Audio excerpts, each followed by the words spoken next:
Right. We're now into the realm, people, of trying to find things in here to show you that you haven't seen before because we can't go outside. I'm busy attaching the eyes to Simon the Serval, and it is really the most ridiculous thing I've ever seen. Do you think that's a better angle, isn't it? Now, while I do that, Tayla has been exploring. Oh no, man, it's under your chair. Tayla has been exploring last week with Rebecca these environs around here. Now, the environs around here are actually very attractive to tourists. And Tayla, would you like to tell us where you went on your holiday? I would absolutely love to tell you all where I went on my holiday. I had a couple of near-death experiences. So Rebecca and I went to a little town called Sabi, which is about 2.5 hours from here. And it was interesting. We went. Would you just before you describe your activities? My experience of Sabi is that it is a lamentable town. Ooh, yes, like that's a strong word. It's not beautiful, is it?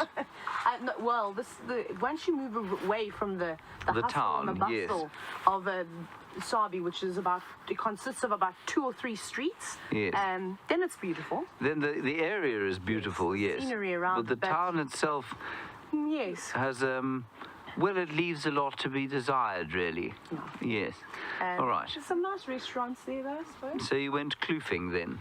What is kloofing? Kloofing is well, you see, we had 80 mils of rain the night before, so I suspect that it's the reason why Rebecca and I had a couple of near-death experiences. So we basically went walking down beautiful pathways into a gorge, and we firemen slid down trees. Yes, exactly how that sounds. We firemen slid down trees to drop down to the next level, and rock falls, and then you sort of go down these mini waterfalls, I suppose you could call them.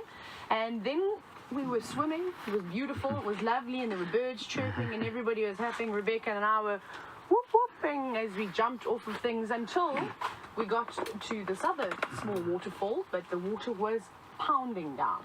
And we saw everyone going in, so we followed, and then everybody disappeared. And it couldn't work out where they went, and they went straight up. They went up a cliff like that. So I'm looking, going, okay. And I couldn't breathe because the water was pounding down so hard. So I had to go out and give myself a pep talk and say that I could do it. Went back in again, and then started making my ascent up this steep cliff. Steep cliff. Steep cliff, my spoonerism for the day. I think we went up about 10 meters, maybe 12 meters. We climbed up this wall, dripping. I thought my nails were going to bleed. I was holding on so tight. And that's where I got my little boo-boo from. Your boo-boo? I got it, yes. I have a boo-boo on my finger. It's very sore. It's not very nice, though.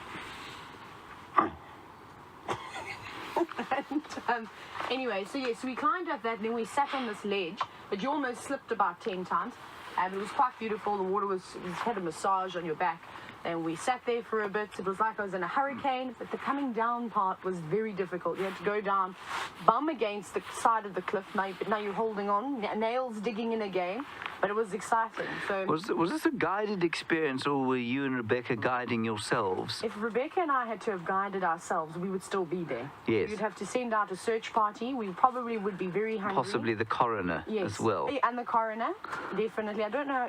We'd have to be helicoptered out. Really? Yes, but then we swam along. We survived. Obviously, we survived, and we got to a beautiful waterfall called the Mac Falls, which was unbelievable. I couldn't even begin to tell you how tall the waterfall was, but we climbed up rocks about 20 meters or so, maybe 25 meters. Rebecca was very brave. She went all the way to the top, and she jumped off. I did the baby one because I'm a little bit of a sissy, and I don't like heights very much. I don't know, I've got vertigo. I stand on the edge, and I have a nervous breakdown just about. So I also had to pep talk myself, but I jumped off that one. And then the fun part started where we had to climb up rocks, and because of all the rain, everything was very slippery, lots of clay in the soil. It was a lot of fun, and I complained a lot on the way up because I was tired. So poor Rebecca had to listen to me moan about how exhausting it was going all the way to the top. But we survived, and I'll probably go and do it this coming week again.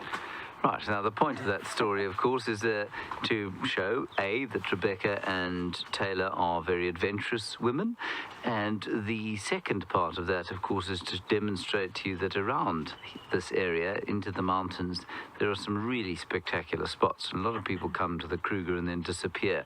But if you spend a bit of time away from the Kruger and in the mountains, there are some beautiful, beautiful spots full of history